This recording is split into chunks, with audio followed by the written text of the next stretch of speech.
Alright, so let's learn how to play this beautiful fingerstyle guitar composition. If you'd like to follow along with the free tabs for this lesson, then you can do so using the link down in the description. It'll take you to a new community that I'm building called the Fingerstyle Guitar School. It's completely free and it has a bunch of really cool perks on there besides the tabs for this song. So I'd suggest checking that out, and then meet me back here as we dive into section 1. And section 1 is going to be everything up until the build-up part, which we'll get to in just a second. So this section has a 4-chord progression in the key of E major. Okay, and that is C sharp minor, B major, A major, and E major.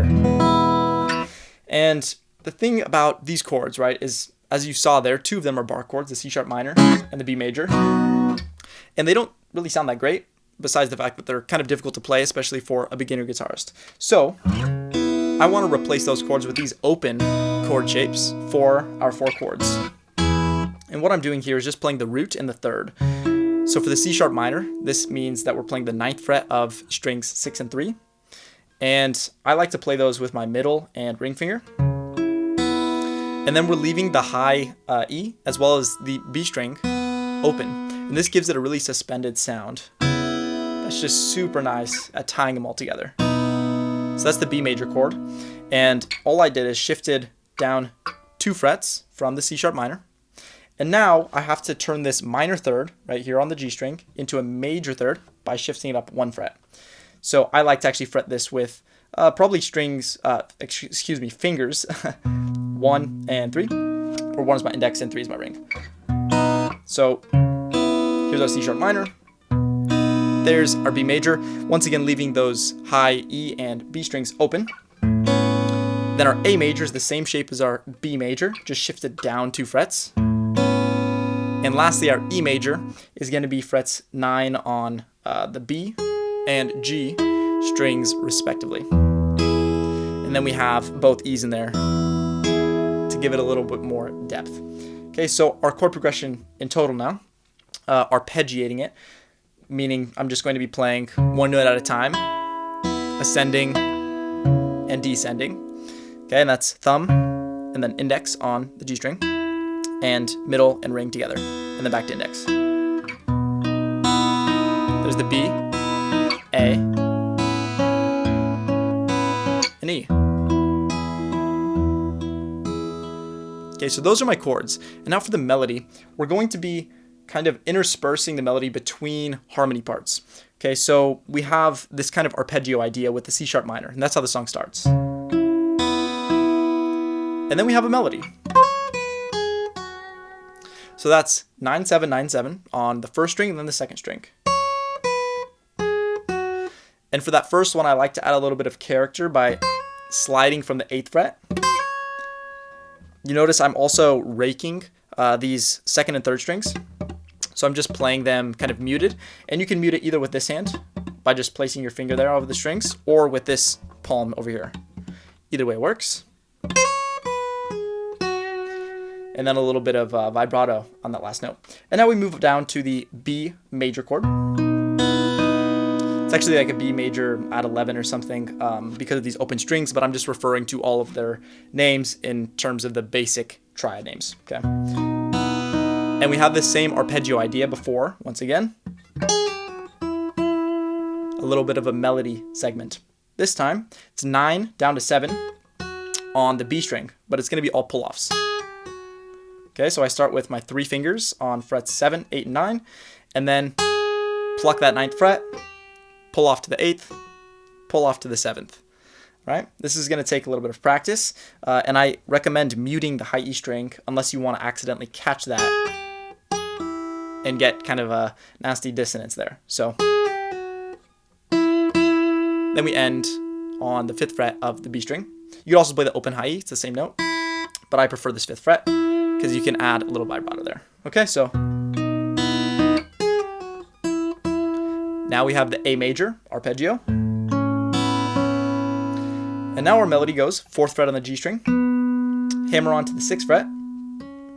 Okay, so a hammer on, if you don't know how the technique is done, you just play 1 note, and then as that note is still ringing out, you throw a finger into the same string, but on a higher fret, into that fret with enough force that you get 2 notes with just 1 pluck. Then we're going to slide up to the 9th fret of the G string, and that's pretty fast. Okay, and this sets us up perfectly for the E major chord if we hammered on with our ring finger. Okay, so that's important. Ring finger, slide up, and now you have your pinky directly under that ring finger for your E major. We're going to pluck those 2 notes together. Then we have the arpeggio. But when we go to play those last 2 notes of the arpeggio, I guess this index coming back up is the last note. But the second to last notes, we're going to play an E sus2. So you just drop this B string down 2 frets by replacing the pinky with an index on the 7th fret of the B string. Okay? And then we play the 10th fret of the B string down to the 9th fret, down to the 7th fret, which I like to just pull off. So I leave my finger there from the E sus2. And then we resolve on the 9th fret of the G string. Okay, so altogether that last chord shape looks like this.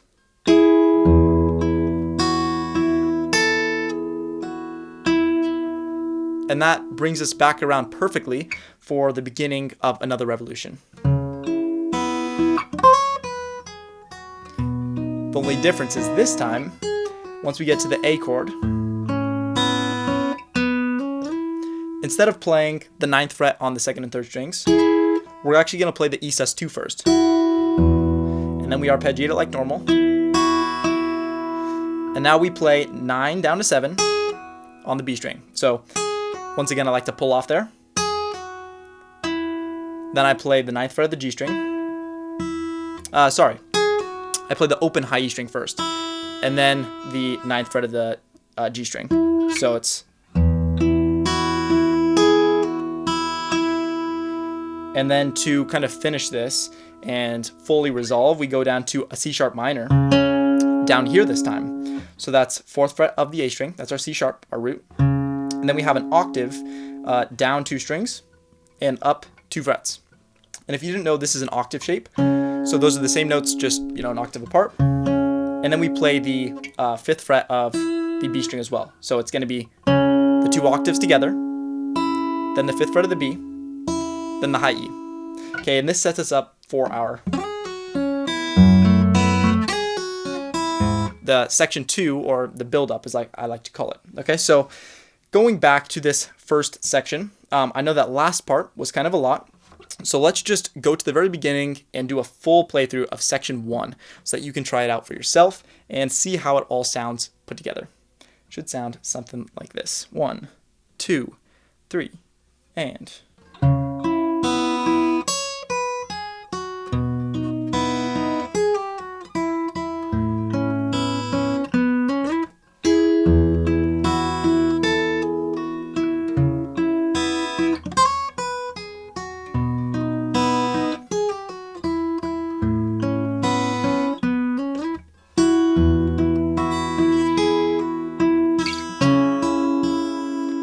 Okay, now here we start with section 2, which is very similar to the first one in that we have a melody and then some chords, and then a melody, then some chords, and it kind of oscillates between these two things.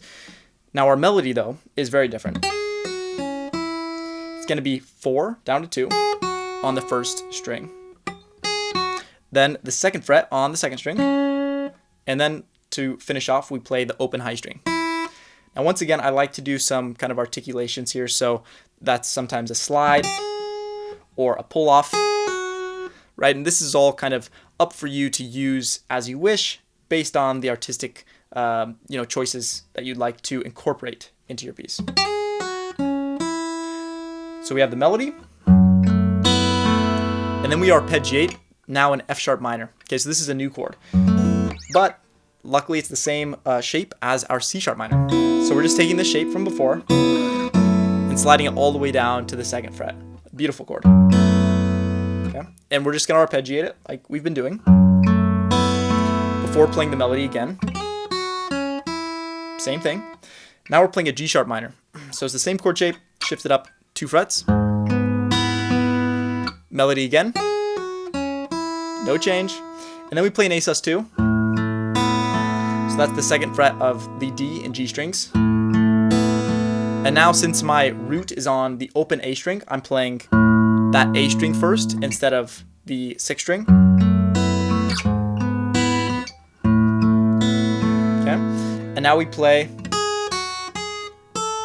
So there's a little bit of a variation there on the melody. So it's 4, down to 2, back up to 4 now, to 5, and with this 5, we play the B note on the 2nd fret of the A string. That's because our B major chord comes in at this time. And the thing about this chord is we're actually only playing the root, right, with our melody. But that's really all we need for our ears to be able to fill in the rest, so to speak. And then we go down to the 4th fret, the 2nd fret, and open to resolve back to home with section 1. Okay? So altogether, this second section, kind of building up the tension to return to our first section, sounds something like this. 1, 2, 3, and...